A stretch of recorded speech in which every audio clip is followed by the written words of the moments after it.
Chris Facial Murray special, yeah. did get at least one good look that he knocked down, the no-dip three. That's going to continue being a thing for him. But, I mean, if you take a look at this, the box score tonight, you have 4 players who each hit 1 3. I don't care what you do anywhere else in the modern NBA. The Blazers nearly doubled the Kings up in points in the paint, and it just didn't matter because the three-point math is what it is. When another team hits 10 more They threes, lost by 30 at the three-point line tonight. And you mentioned it, they essentially doubled them up in the paint, and it just didn't make a difference. Exactly. It didn't matter. I mean, like we talk about, this team is going to live and die with Jeremy and Anthony scoring.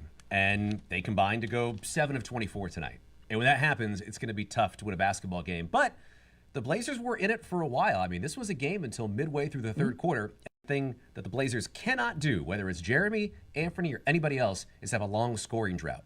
And they had a couple of those tonight, and the game got out of hand pretty quickly when that happened. And you know what? It's really funny. I want to go back to a point that Danny actually said about the threes not falling. I had somebody yesterday just coming up to me, just normal, chopping it up a little bit, and they were like, "There's a lot of scoring in the NBA nowadays. Like these teams are scoring."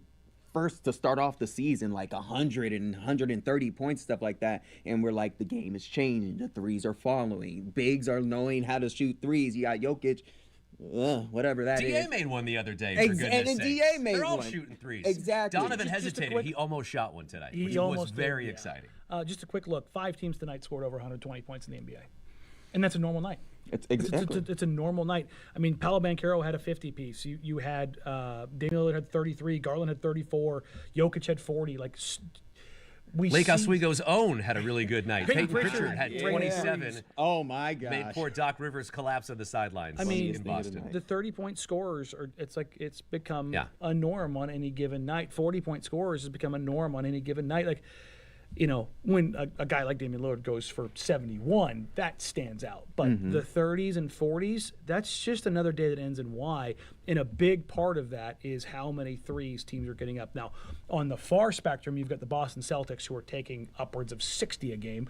I'm not advocating for the Blazers. That's a bit of an outlier even in the NBA today with teams shooting that volume of three. Yeah, that's pushing the envelope a little too far probably because you're going to open up yourself to a lot of variance. And the Blazers are going to have a lot of variance because they only have 2 guys they can really rely on to get the volume up. Now, everybody's like, well, they need to get more threes up. It's not just getting the threes up, it's the quality of threes. And if you look at what they did tonight, I thought that the looks they were generating that they passed up were good enough, but I think they were getting in their own heads. We'll talk about Chauncey Billups in the postgame in a little bit, but I thought kind of holistically he kind of said they didn't really play bad. And I didn't think that they did. I thought defensively they were decent. They limited a lot of transition stuff. They cleaned it up off the glass. What they didn't do was on the other side of the floor, where in the previous 3 games they were disruptive, getting steals, getting blocks, and forcing turnovers and getting easy scoring opportunities, which for a young team allows you to get your confidence up. Well, that was not there tonight. In a lot of ways, I think Portland was lucky to be in the game as much as they were early on, because as bad as Portland was shooting, they missed their first 9 threes. Scoot made the first 3 tonight. Sacramento wasn't lighting the world on fire either. It was a bit of a pillow fight in the first half. And like I said, it was only... Hey, there's nothing wrong with pillow fights. Well, that's true. There's a 2-point game at 58-60. And then, like I said, there were a couple of extended runs. 27-11. That's a problem. Yeah. It was fun towards the end when the bench unit came in, kind of gave us a little bit of scare. I always love that in the NBA. When you think the game's out of reach, the 2 stars come out, Jeremy and Ant leave the game, and it's like, all right, well, let's see DC out there. Maybe Roops will knock a few down. And they got it to almost that manageable number, the number that Vegas set it at. And, boy, they almost got... Turns out to the number. Turns out 12.5 was a really good number. 12.5 was the spread. It was a 13-point margin, and they know. Those palaces in the desert, not made on magic. I know that people get sick and tired of all the gambling and the ads and people talking about it, and I agree. As someone who likes to play the ponies occasionally, I agree with that. I just think that it's a really good barometer for where the team is coming into a game, right? You think, okay, the Kings haven't won a game. They're 0-2. How are they 12.5-point favorites? And you see why tonight. If Portland has a big drought, Sacramento's able to get out, run, score, knock down shots. So I get that it's annoying, but it means something. It is kind of important. It is. But let's go ahead and bring up the tag board to see what you guys are talking about using the hashtag RC wrap up. The question that we were asking exactly was, Blazer fans, how do you feel after game 4? And this is coming from Chris. He's saying, we have the talent, just not the execution. And I think that is very true. I think it's true to an extent. Yeah, you get the one hand washes the other. If the talent was higher, the execution matters less. That's just kind of the nature of the beast. The Phoenix Suns end up beating the Los Angeles Lakers tonight, and it wasn't because they out-executed the Lakers in the stretch. It's because they have Kevin Durant and Devin Booker, who doesn't matter what you throw at them, they can break that. The Blazers just don't have – I mean, honestly, Ant is the only player they currently have on the roster who can break a defense with his gravity. Like, if you talk about – his ability to hit threes deep beyond the three-point line and the necessary effect that can have on a defense. It draws them out, which opens up pockets of space behind him. He can create off the bounce, get to the rim, and score at all 3 levels. Scoot, I was doing some research before this game. He actually leads the team in direct drives, and that's actually putting the ball down and attacking the rim. He's also the guy who takes the least amount of shots, both as a total and as a percentage per drive. And so that kind of changes the dynamic of like what you expect. So guys will kind of close out and take away those lanes with a guy like Anthony Simons. When he's rolling, it opens those lanes up and it makes the defense make decisions. They just don't have enough guys on this team on the high-end talent spectrum to make the defense make decisions night in, night out. Yeah, and you look at a team like Sacramento, and we mentioned this the other day, you look up and down their roster, it's a lot of guys that you're familiar with. You reckon, oh yeah, there's Kevin Huerter, Malik Monk, yeah, even Alex Len, who's kind of a cast-off backup NBA center. It's like, is that Alex Len out there? And the Blazers perhaps just don't have the depth of a team like Sacramento. So yes, talent versus execution is always going to be important. It does. Let me see another one of those tag boards. I love that you guys are being able to chime in and talk about this game using a hashtag RC wrap up. This is coming from Joseph Stepman. Is saying, like, we have a great shot of a great draft pick, and Scoot is showing some promise. Ant is tanking his trade value. Woo! Billups needs to learn how to do his job and play Klingon more than 13 minutes. Are we going to do this every night, Tyree, with Klingon? Are we going to do this every night with Klingon? Come on now, Kling folks. Klong. I get it. I get it. He's exciting, but he's a young man. He gets tired. He has to get in shape. Give him time. Yeah. Give him time. And there was like, well, he is in shape. He's in college basketball shape. NBA shape is different in college basketball. Very shape. much. It's not a shot at him. It's not a shot at the Blazers. Not a shot at their medical or physio training staff. This is just the process. If you go through the league, DeAndre Ayton was like kind of a one of one. Like he's going to play 30 minutes out of the gate as a freshman or after a college in his rookie campaign because he's like David Robinson redux physically. And also, if DA's having this kind of night, he's probably going to get more minutes than he usually would. Yes, but I'm just talking about him coming in as a rookie. Like he was like a guy that you could give that offensive burden and load to because he's a physical. Look at him. Go back and watch DeAndre Ayton at the University of Arizona. That is a different guy, and that's also why he went number one. There's different levels of expectations that kind of come with that stuff. On the Ant taking his trade value, guys. Ant had 27 and 6 last night and pummeled the Pelicans. What? Y'all finna heat him up. Well, it's just like trade value does not vacillate day to day. Yeah. That's not how it works. Long game. Anthony Simons' trade value neither went up nor down since Wednesday. Mm-hmm. It is what it is. He's a 20-plus per game point scorer who shoots 38% from 3, 90% from the free throw line, 44% from the field, and can score at all 3 levels. Well, that's the Everybody thing. knows what he is. It's a big sample size. It's not like this is Ant's second year in Portland and the NBA is trying to figure out what he is. It's pretty established what Ant is. This is his 7th year in the NBA. Insane. He's been doing the same thing in Portland for 6-ish years now. Mm-hmm. People know what he is. So in terms of trade value going up and down on a per-night basis, that's Looney Tunes. It doesn't happen. Thanks for watching. Yeah, no, it doesn't, but it doesn't happen for anybody. Like that's not how trade value works in the. No, it's right not. now. It's not like a sliding or a rolling average like in 2K. Like, well, it's going to change and develop. His life meter went down a little bit. Yeah, exactly. It's like it's not how it works. See, I know video games. Look, I'm a big video game guy. Come on. we had to talk about video games with Joe earlier tonight. And, Mario Kart 64, kids, check it out. That's the It's a last good time one. he played, and he was relatively. I'm pretty sure functional. they know that one. I'm pretty sure they know that one. You know what? We've been talking so much, we forgot to hear Joe's amazing voice. Joe, give us a little bit of a read, man. What's going on? Oh my gosh, a new option when it comes to college football. From the expanded playoff to NIL and conference realignment, Urban Meyer, Mark Ingram, and Rob Stone will guide you through it all in the Triple Option. New episodes every Wednesday. Watch on YouTube or listen wherever you get podcasts. All right. I love when he Joe, you always kill me. It's with that. fun. It is I love fun. it. I appreciate that. I also want to give a quick shout out to DeAndre Ayton, Yes. becoming the first Blazer since Bill Walton to start the season with 4 consecutive double-doubles. I'm a big fan of DA, and I know the fandom, how they feel about DA, but He gets picked on. he gets picked on. I mean, DA was probably the best Blazer tonight. He was. I don't think it was probably. No, I mean, it was him and Scoot tonight. Yeah. Like, I think it's pretty clear that that's who. Look, Da did not have a great game against the Pelicans in Game 1, and I thought he was hit or miss against the Warriors. I thought he was really solid last night against the Pelicans. Yes. And then tonight, I thought he was good again. There was a couple different times when I thought that they should have got him the ball on some dives that both Ant and Scoot missed, and I think it would have done something to kind of stem the tide, but. It's neither here nor there as far as the overall outcome of the game. I hope that's just giving the viewers and the fans a little more loving to DA. I wonder what they're talking about a little bit. Let's see the next tag on our tag board, see what they're talking about. We'll bring that up in just a little bit. I got to say this about DA. No matter what he is doing, no matter what night, he's probably going to give you the same thing. He's going to be very consistent. 10 rebounds, probably, giving you He's about a 20-10 10. guy. Exactly. I mean, that's what he is. and he had the mid-range jumper going tonight too, And he which did. he excels at. that's And the- it's nice to see him do yeah. that because when he's taking that and making that, he's more in the rhythm of the game. He feels very comfortable, and everyone is going to be playing a lot better around him. I'll say this.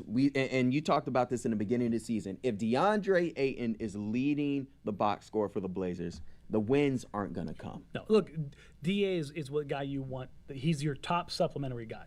Like, you want Jeremy and Ant running the offense with Da eating along, and then you want one of the young guys, whether it's Scoot, whether it's Two, whether it's Denny. Those are the guys you want papering over the S, but you want those guys to set the framework for everybody else to succeed. Yeah, it's like when you're watching a movie and you see one of those character actors and you're like, oh yeah, I love that guy. I love when he's in stuff. That's DA. If DA is your character actor, then your team's in a good spot. I agree. Let's bring up that tag board now, see what they're talking about on social media. This is coming from Riley McPhee saying, the semi-competitive loss casts more doubt about the Kings than it does the Blazers. I saw Dingus Klingus on there and I laughed a little bit. Nice job, Riley. Thanks for checking in, pal. Oh, my God. Appreciate that comment. Well, Makes me not appreciate my my Twitter handle being my first and last name. are you going to change your Twitter handle? Very now? normie, Danny. Dingus Klingus Di- 2.0. Dingus Klingus 1. Yeah. You're going to make it hard for fans to Add a find you. number to it. Look, the Kings are an exciting team. We talked about this on Friday. They're still trying to figure it out. They love lighting the beam. Yeah, they're trying to. They do love that beam. They're trying to figure it out a little bit. They've got scoring in bunches. The problems they have are really, really good right now. And yes, I get it. They're 1-2. They haven't come out of the gate flying, but they've been competitive in all 3 games. And it started a little bit ugly tonight. And when they needed to turn it on, they were able to and close out Portland. Look, this is the thing. The Kings are a team that are competing for a playoff spot. This is how you handle a team that is not competing for a playoff spot, right? Take care of business. This is look, did they mess around and find out a little bit? Yeah, I think they did. But you also saw when they were struggling, DeMar DeRozan said, hop in the backpack. I got you this whole first quarter. 10 free throws in the first 16 minutes of action for him. Got to the line. Even when they were struggling, the thing the Blazers couldn't do in the third quarter, which was somebody telling, hey, hop in my backpack. I'll carry you for the next 5 minutes. DeMar DeRozan did that. He kept them above water. De'Aaron Fox got going. Kevin Huerter decided, I'm not going to miss anything. Domantas Sabonis kind of started filling in the cracks, and you just start kind of going down. They have so many dudes that you didn't need Malik Monk or Keegan Murray to have big nights because you get 24 from Fox, you get 23 from DeMar, you get 18 from Red Velvet. I mean, you when you have guys Huerter. just kind of fall in line. I just had to sneak Red Velvet in there because it's the best nickname in It's great. basketball. Make great Red Velvet nicknames cake. like more popular. And a in the good NBA cupcake, again. Like, really. It's amazing. I love a red velvet. Yeah, a little frosting. Yeah, I'm down. I'm hungry now. Thanks. God dang it! But you just take a look at Get this man a snack. See, He's hungry. I need a Where's snack. Rex when you need him? Not coaching. Yeah. No. But you take a look at kind of what they can do and the different ways they can attack. And I think that's what they're still working through. And I think they kind of use the Blazers as their sounding board of like, what does it look like if we do this? Because that's what you do to a young developing team. You can kind of play around the edges before you have to kind of like lock it in and go, all right, let's put this thing away. We got a back-to-back. Let me ask this question then. Just following up from that awesome viewer's comment, what changed from Sunday? What do you think changed from Sunday to today that kind of You want to say it? didn't give the edge? I'm not going to say your phrase, but he's right. The scoring didn't come. The ball didn't go in the hoop. Ball go in. Ball did not go in. Jeremy and Ant combined for 7 of 24, and when that happens, they're not going to win very many games, if any. Just think about this as an exercise. Take Ant and Jeremy off the team. How do you get to 100? Do the math. How do you get to 100? They literally combined for 55 points last game. Denny has to make halfway threes. up 100. Denny has to make Denny threes. has to make Two threes. has to make threes. DeAndre has to get to the line and not DeAndre miss has a to give you mid-range like jumper. 25. Scoot's got to give you 8. Like, just start thinking about how many times those guys have done that. DeAndre has. Yeah. But the rest of Denny has to an extent. He started to do it after the All-Star break last year with the Wizards.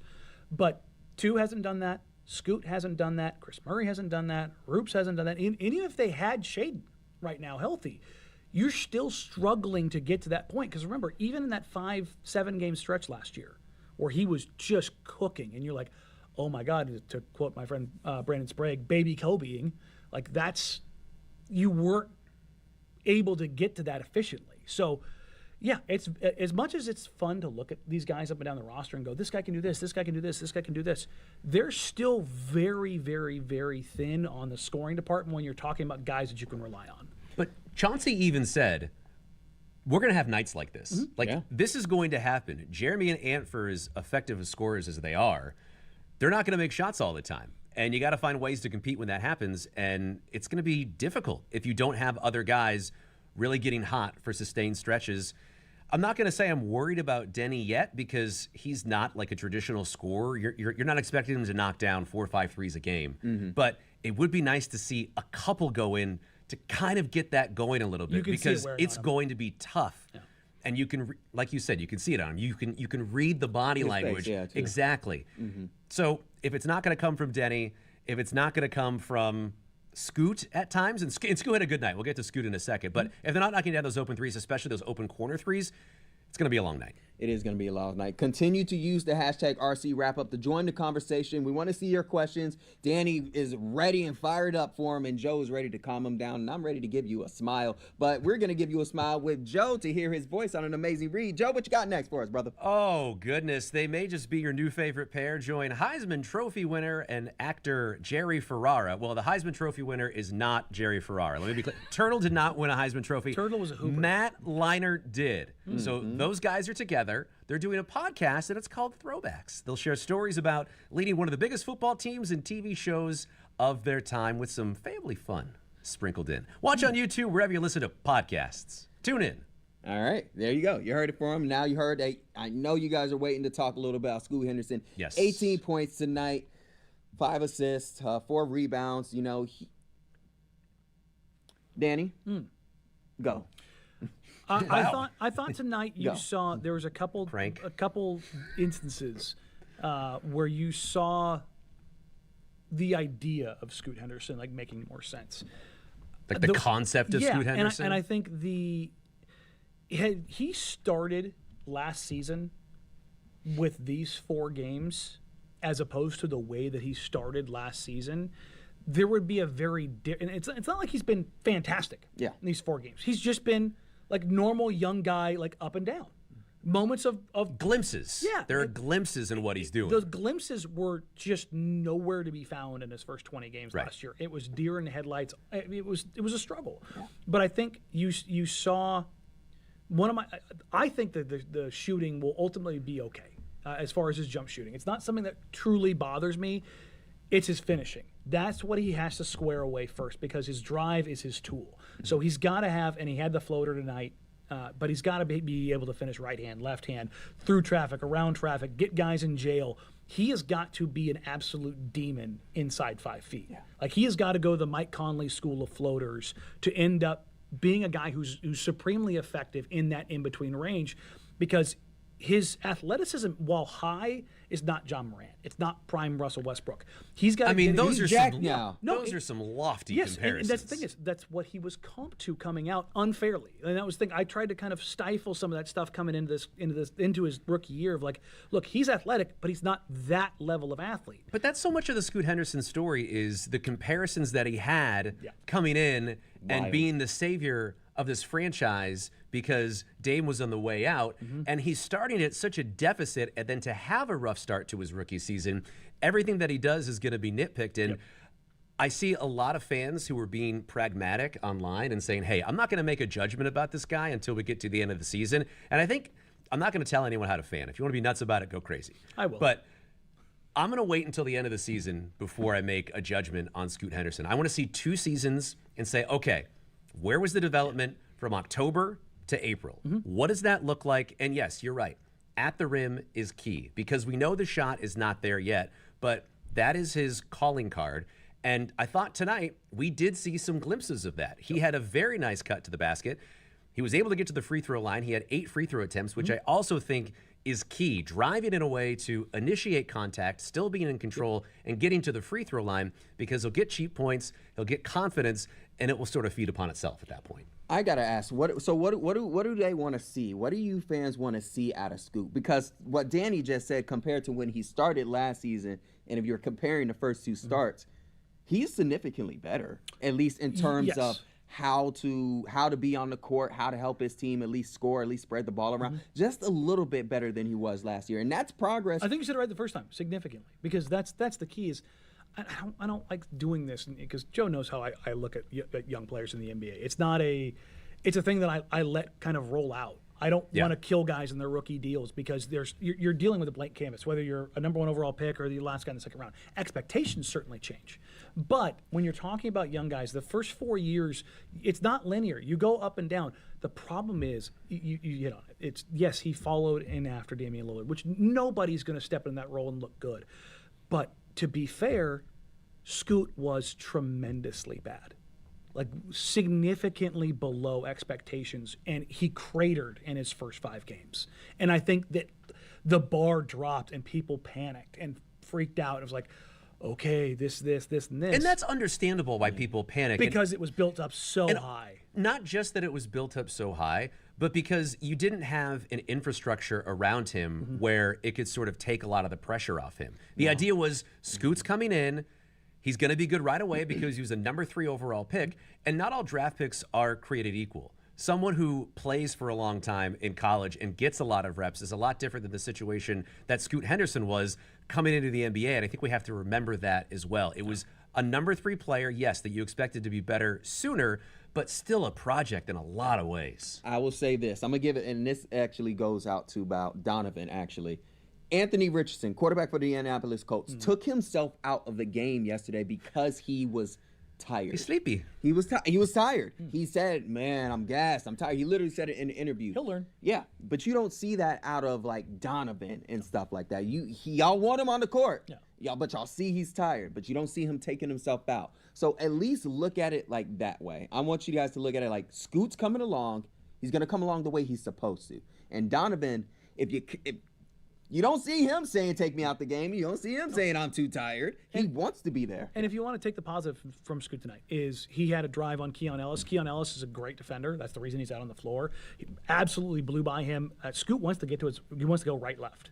And I saw him go, hit him with a little left-right, little hezzy, and then just absolutely shot off past him. I went, oh, that's new. And then he had a right-left cross on the left side where he just snatched Keegan Murray's ankles. And legitimately, it might be his most. What was missing last year with Scoot Henderson was explosion.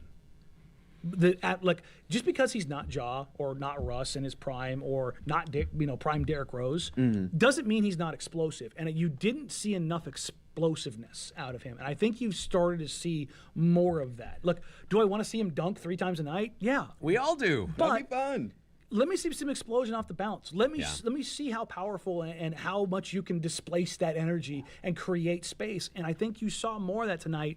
But it was also he was banging through those gears of knowing when to accelerate, when to decelerate, for the most part. He got his pocket picked a couple times because he maybe A couple of changed bailout gears. calls, which helped him. But when you're aggressive and you're physical, those are the opportunities that you're granted. And picking the right spots. I think picking the correct spots to be aggressive is important for Scoot as well, because the one that you referenced was so clean in him getting to the basket, and you saw that level of explosiveness, that is the right word, in getting to the rim and finishing effectively. And I think the more that he does that in legitimate minutes, right? That wasn't the garbage time that he was doing that. That was when the Blazers were kind of mounting that, I don't know, half comeback that they had. Yeah. And so it's good to see those moments for Scoot. It's good to see him gain those gain confidence, because it's really the thing that he's going to need to take himself to the next level. This is, I asked a point guard in the NBA when he came into the league, what were the 3 most important things that he needed to work on to develop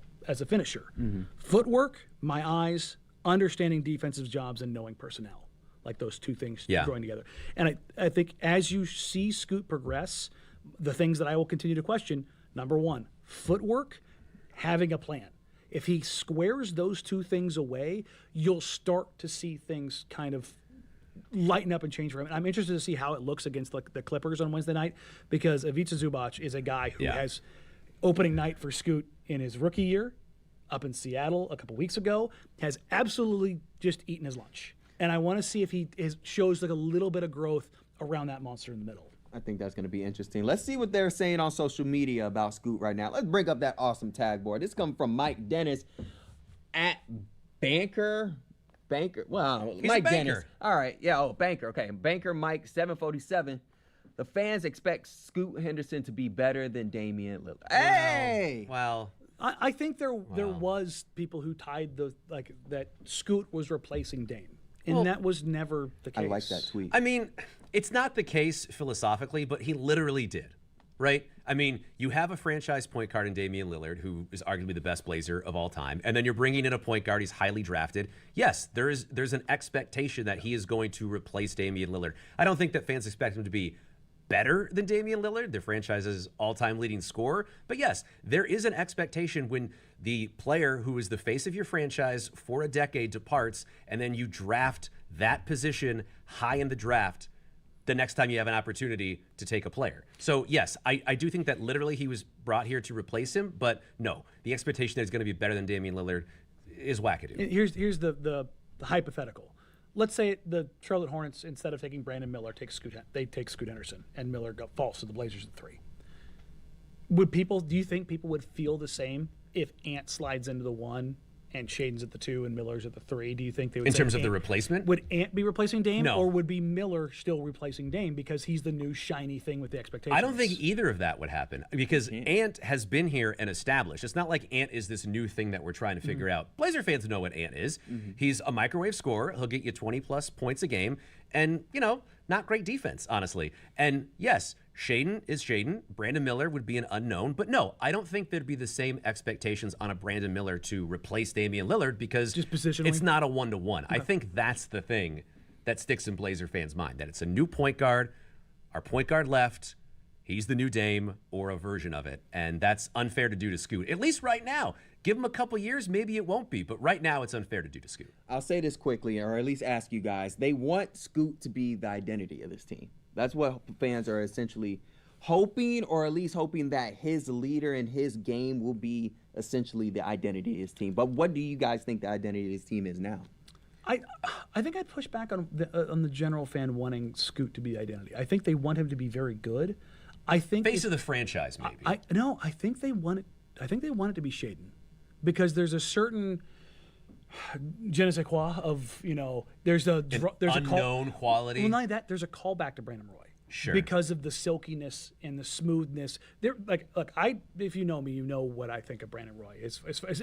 He is maybe the most aesthetically pleasing game in the last 30 years. I mean, for me, it's him and Tracy McGrady. As far as you could just sit there and watch a guy play basketball. And I think that allure of Shaden, also the unknown, kind of elevates him to that. But to your point, as far as the identity, I think Scoot factors into that identity. But what's interesting is Scoot's the only one that doesn't fit the profile of what I think the Blazers front office kind of has projected as their identity, which has been bigger, stronger, longer, faster, more athletic. Now, they have made an active choice to not start Scoot Henderson, to be bigger. Yeah. Because I believe a couple different outlets have carried this now. The Blazers are the tallest and the longest team in the NBA. Right. And that is a thing that they have prioritized. Hey, if a player has got size, strength, speed, everything that comes along with that, they go, we can figure out the shooting, hopefully.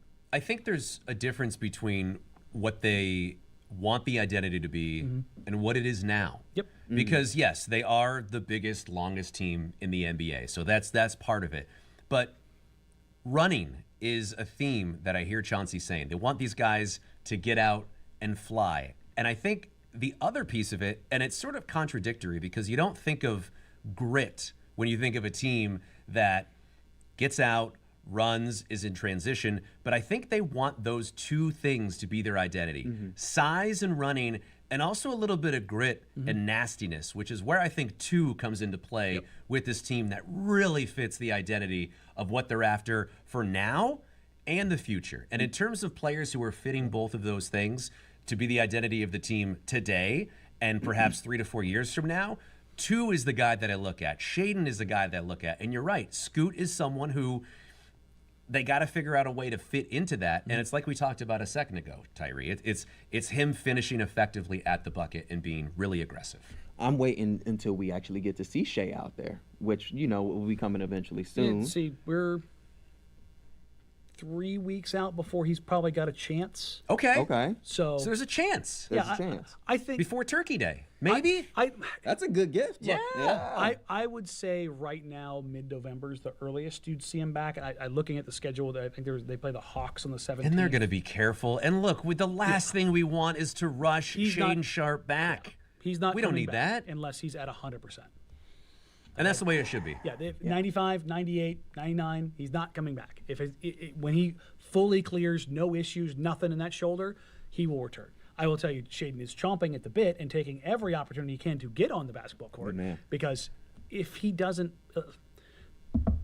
knock on wood, worst case scenario, he does injure that shoulder. Oh. He basically doesn't play basketball no. for. Yeah, knock. What are you doing? Yeah, thank you. He doesn't basically play basketball for a year and a half. Strong hand. I mean, that's the reality. Yeah. And so Yeah. they have to And be that's a ultra problem. careful. But the biggest things I think you need to pull out of the season, identity-wise, is where and how does Scoot fit in? What level can Shaedon Sharpe get to? And what do you have in year one Donovan Clingan? Like, what does the raw canvas of Donovan Clingan look like? And by that, I mean It's beautiful. him getting at most probably 20 minutes in a game right now in the NBA. Because if he's a 23-minute a night guy in college, seeing him get to 20 in the NBA in his first year is pretty substantial. But what does he look like in year one? Because he's going to get better.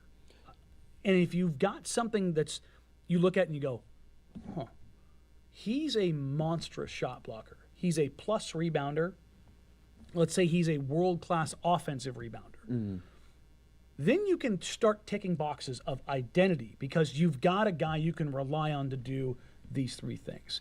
And if Shaedon comes out and shows he can be a hub, a nexus of your offense, now you've got 3 guys. Now you may make some trades at the deadline or something along those lines, but it makes more sense. And I think as much as like you said, they want to have an identity of X, they don't necessarily reflect that just yet. It's a lot more of building where towards we are that. and where we want to be. And it's funny because I think there's a lot been made, and the Nick Wright thing went viral about all the NBA teams, they all play the same way and everyone's shooting too many threes and we're all scoring 170 points a night.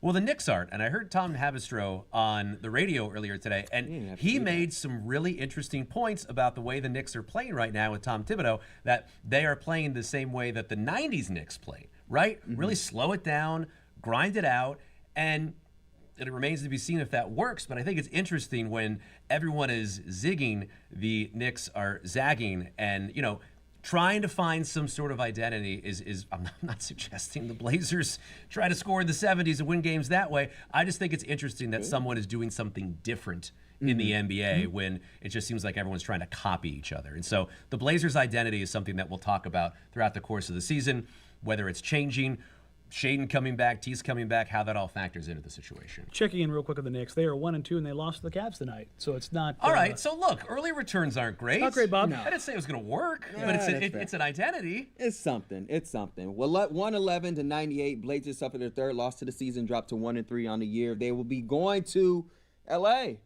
The toilet bowl. Yeah, Intuit Dome. The wall. taking on the Wall. Clippers this Wednesday. We'll have so much talk about the wall. Can we just say what the wall is? It's like a special fan section. Think of like the Timbers Army, but for an NBA game, and it's like designed in a very particular way It's to unhinged. to throw off the It's opponent. like, let me get this right. It's like Right. this. It's The- unsafe, the folks. That's slope- what we're saying. Let me get the It's a angle fire right. hazard. Here we go. The slope is like a 25% downgrade.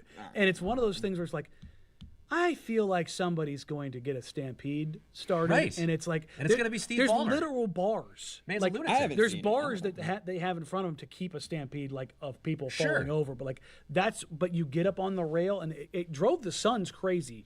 They missed, I want to say 9 free Katie throws. said it was effective. Like, he literally came out was like day one. It was like, shout, this works. Yeah, shouts to them. It took me a while to figure it out. And if you can find a way to skim 3 points off on a given night Look. because of home court advantage on top of general, Cost a couple $1 billion, but hey, that was a valuable couple points. tell you Fair what, man, enough. I'll take that. everyone's got their own toilet. There you go. That's what matters. Quickly, what do you think is going to be the key for them to try and get this victory on Wednesday against Ball the LA going hoop. Clippers?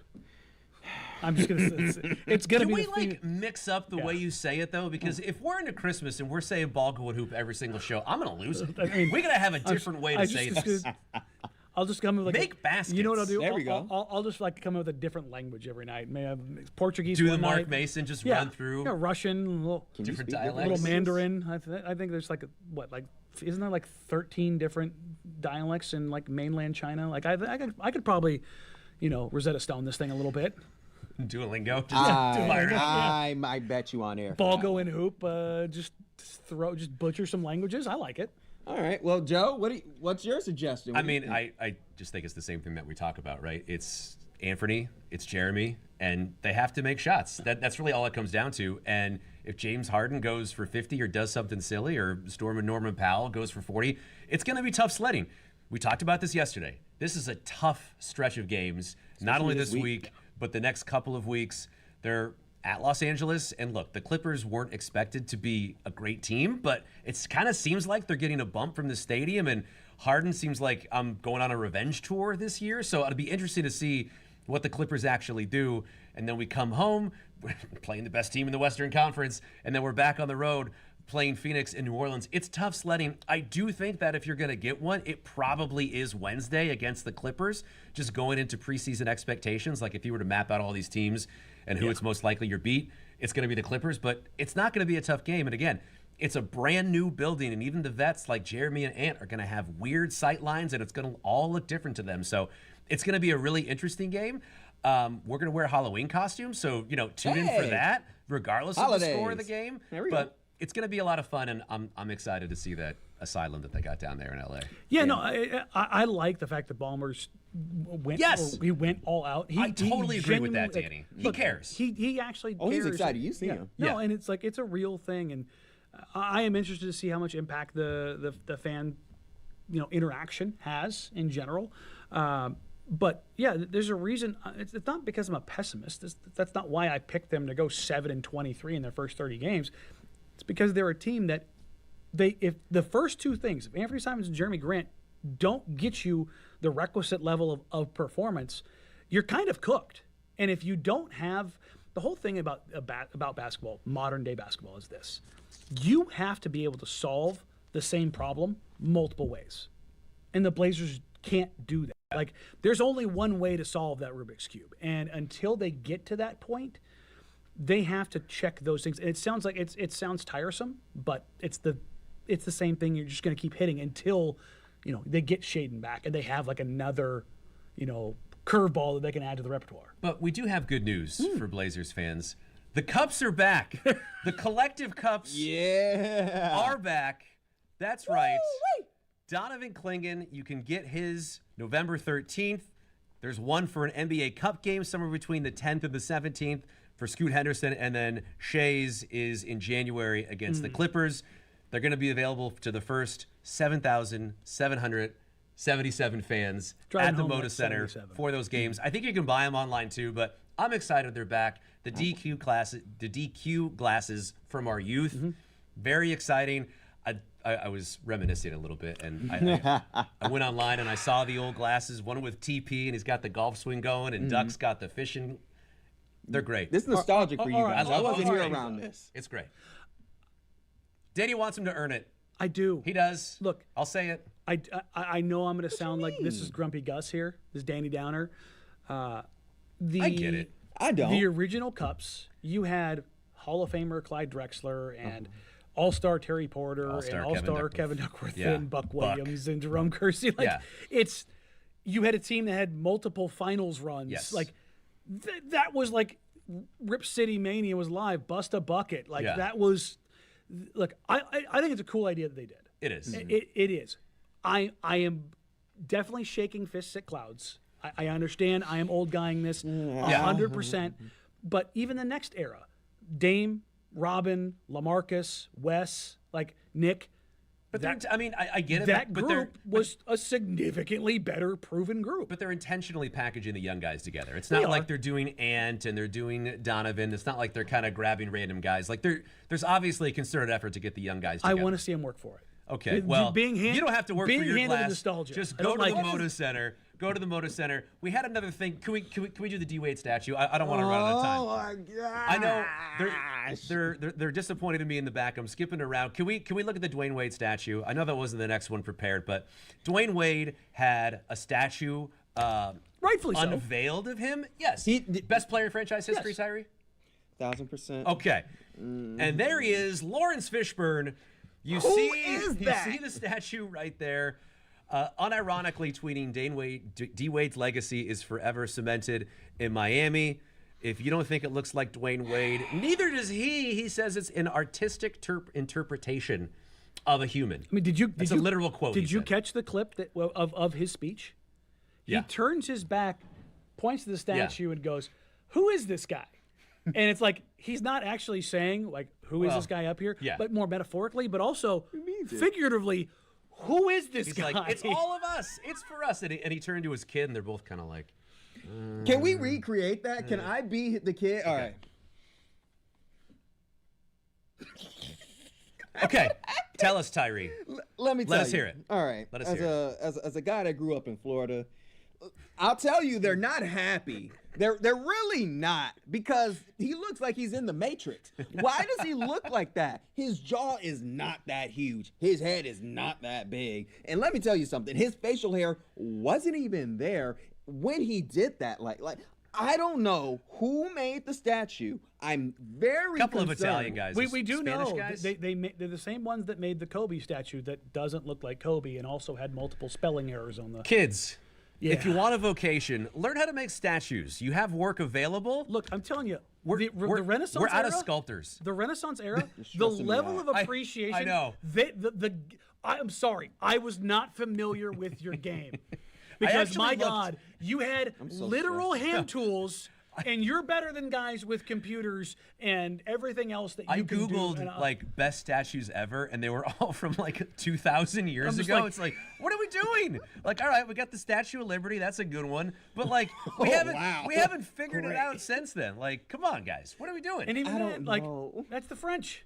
Make like a nice painting, like just Little fresco. do a Jackson Pollock or something. Throw paint at a canvas and say that's our interpretation of D Wade. I don't think they like D Wade. I'm gonna be honest. They should. I don't think they did like him that much. Because why did Turns y'all out give they're him that? Laker fans. Listen, hey, I'm asking the back how much time I got to rant about this because I don't think they like Let 'em go Dwayne long. Wade. Let 'em go long. Yeah, because hold up, let me just give you a quick session real quick, all right? If Dwayne Wade is the cornerstone of your entire like basically culture of what Miami culture is, where he came in, he got y'all championship, came in with Shaq, did it again, all this great stuff, right? Why on God's green earth does that not even look like the man that you built Miami around? If I have a kid, when I have a that kid one picture. day, when I have a kid one day and I want to take him down to Miami just one day and be like, hey, this is Dwayne Wade. He's gonna look at him and be like, no, it's not. I saw Miami fans saying, I'm so upset. It's not him. You That's should be. not it. What Why a- did y'all bring it back up? That is perfect. I That is saw. Boys in the Hood, Lawrence Fishburne. Oh, right it is. there. It really is. I saw Miami fans start like jokingly